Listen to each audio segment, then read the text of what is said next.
এবার শত কোটি টাকা লুটের অভিযোগ উঠেছে অন্তর্বর্তী সরকারের যুব ও ক্রীড়া উপদেষ্টা আসিফ মাহমুদের বিরুদ্ধে। জানা গেছে, নাগরিক কমিটির একাধিক শীর্ষ সদস্যের বিরুদ্ধে শত কোটি টাকার একটি প্রজেক্টের সাথে জড়িত রয়েছেন তিনি। এমন তথ্যই নিজ ফেসবুক পেজে এক স্ট্যাটাসের মাধ্যমে প্রকাশ করেছেন সাংবাদিক ইলিয়াস হোসেন।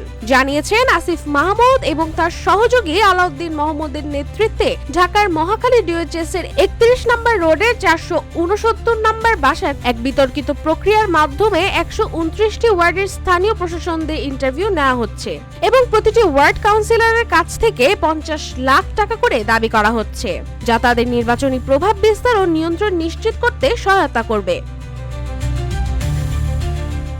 এদিকে এই প্রক্রিয়ার সাথে জড়িত রয়েছে একাধিক বিতর্কিত নাম। ঢাকা বিশ্ববিদ্যালয়ের ছাত্র লুৎফুর, যিনি ছাত্র অধিকার পরিষদের নেতা হিসেবে পরিচিত ছিলেন এবং ধর্ষণের অভিযোগে গ্রেফতার হয়েছিলেন, তিনি এই প্রক্রিয়ার সঙ্গে সক্রিয়ভাবে জড়িত রয়েছে বলে দাবি করেছেন সাংবাদিক ইলিয়াস।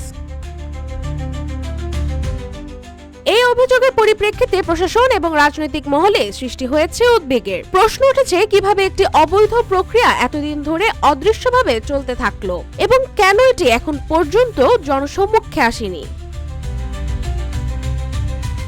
যদিও এখনো এই বিতর্কিত কর্মকাণ্ডের পূর্ণাঙ্গ চিত্র সামনে আসেনি, তবে বিশ্লেষকরা মনে করছেন, যদি এই অভিযোগ প্রমাণিত হয় তবে তা দেশের রাজনৈতিক ও প্রশাসনিক শৃঙ্খলার জন্য বড় ধরনের বিপদ ডেকে আনতে পারে।